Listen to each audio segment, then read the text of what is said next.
افغانوں نے رشیا کو شکست دی ہے. دیکھو افغانوں کی قربانی پہ پانی نہ ڈالا کرو.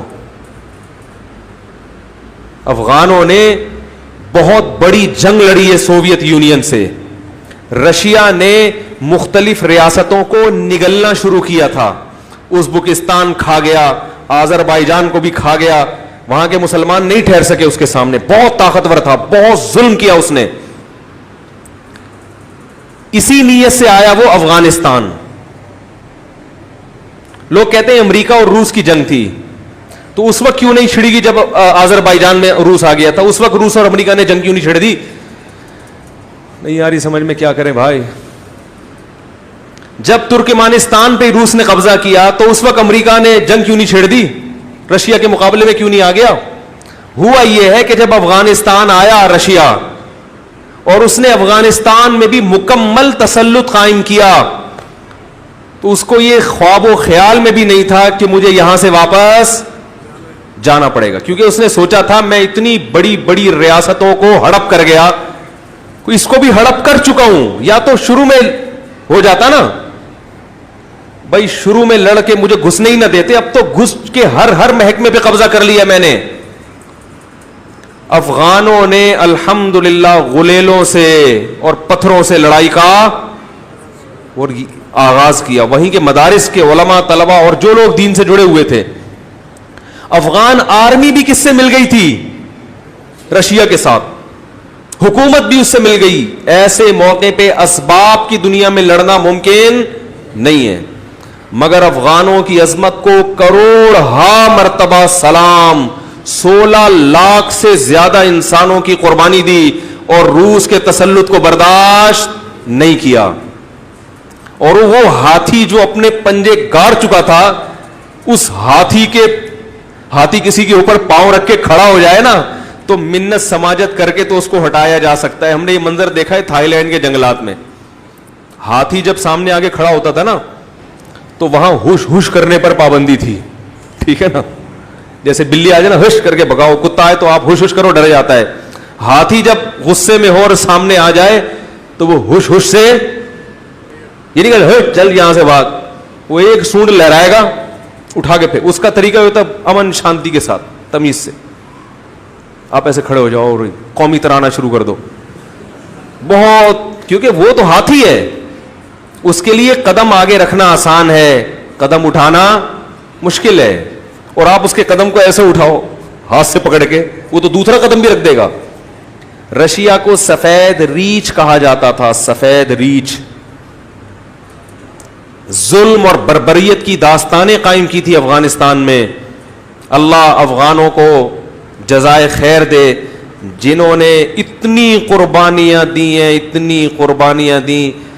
کیچڑ لے کے ٹینکوں کے شیشوں کو بند کر دیا کرتے تھے. ایک ایک ٹینک جب گولے برساتا تھا 400 شہید ہوتے تھے, ایک پہنچنے میں کامیاب ہو جاتا تھا. نہ اسلحہ چلانا جانتے تھے, نہ کچھ بھی نہیں جانتے تھے.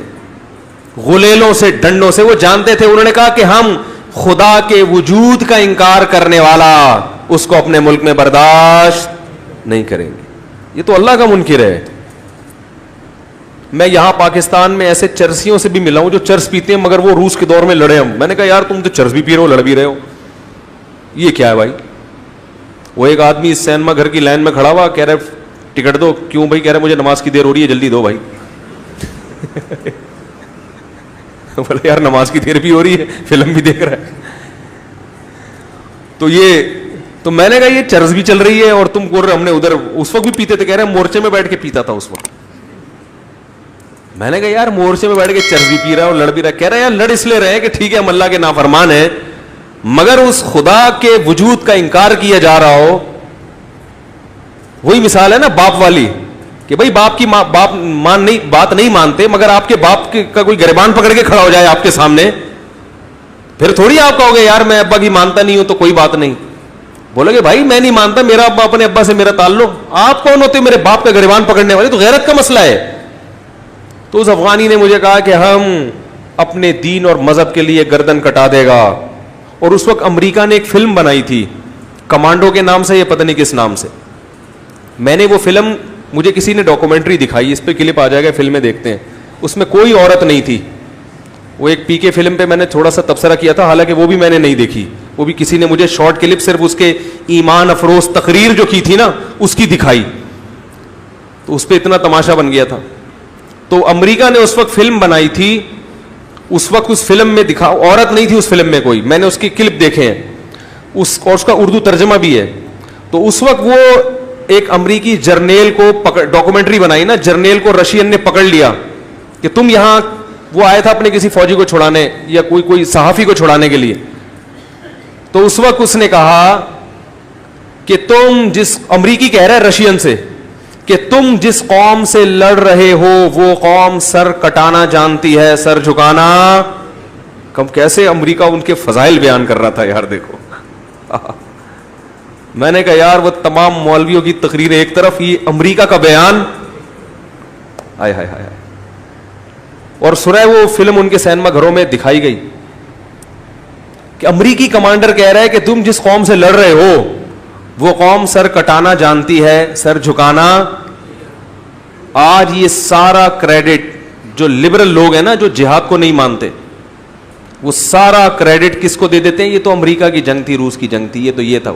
ٹھیک ہے امریکہ نے مدد کی ہے, مگر امریکہ نے جب دیکھا کہ یہ افغان کھڑے ہو گئے ہیں اور رشیا کے بس میں ان سے نمٹنا نہیں ہے, ہارے گا, پھر انہوں نے کہا چلو انگلی کٹا کے ہم بھی شہیدوں میں نام لکھا. کیونکہ رشیا سے تو سبھی خوار کھا رہے تھے نا, امریکہ بھی پریشان تھا رشیا سے جس طرح وہ پھیلتا جا رہا تھا. پھر تو سب نے مدد کی ان کی, پاکستان نے بھی کی اور سعودیہ نے بھی کی, سارے ملک اکٹھے ہو گئے. اور لیکن وہ آخر میں ہوا ہے, اصل تو جنگ کس نے لڑی. اور دوسری بات, اگر کوئی مدد کر بھی رہا تھا تو جان کون پیش کر رہا تھا؟ بھائی میرا کوئی دشمن ہو, آپ میرے دشمن سے لڑ رہے ہو, اسلحہ میں دے رہا ہوں, لیکن جان پہ کون کھیل رہا ہے؟ اسلحہ دینے والے کی قربانی نہیں ہوتی, قربانی اس کی ہوتی ہے جو اسلحہ لے کے سامنے لڑ رہا ہوتا ہے. تو اس لیے یہ افغانوں کی قربانی تھی جنہوں نے رشیا کے ٹکڑے کیے اور پھر اس کے پاؤں کو اکھاڑ کے جو پھینکا ہے.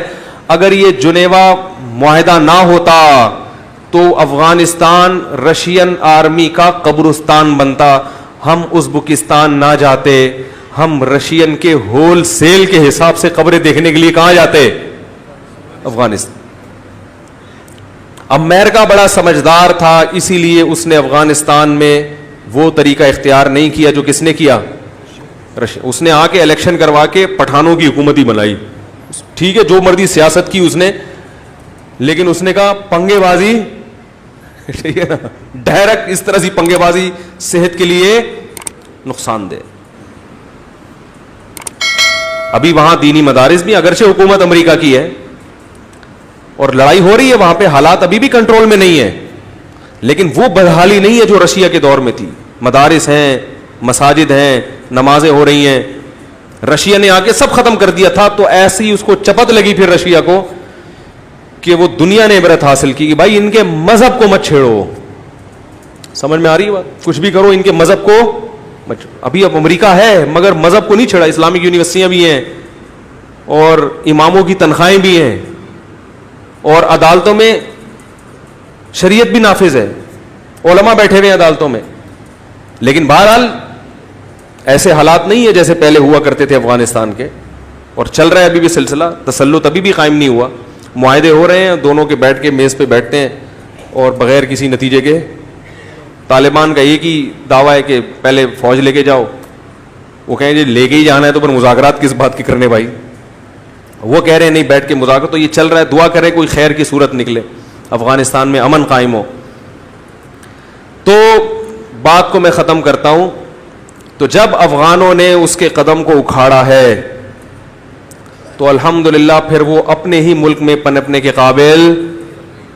اور یہ تو رشیا نے بڑا اچھا کیا کہ ان ریاستوں کو خود سے اس نے آزادی دے دی. اگر آزادی نہ دیتا تو یہ افغانی رشیا کی سرحد میں ان لوگوں کے ساتھ مل کے اس ملک میں گھس کے روسیوں کو مارتے اور وہ بھاگتے. وہ کہتے ہیں ہم نے وہاں تو پٹائی کھائی ہے, کم از کم یہاں تو چھوڑ دو ہمیں. تو رشیا نے بڑی سمجھداری کی, بولا جو ملک کو آزادی چاہیے بھائی لے لو یار. تو یہ سارے کنٹریز آزاد ہو گئے, ازبکستان, ترکمانستان.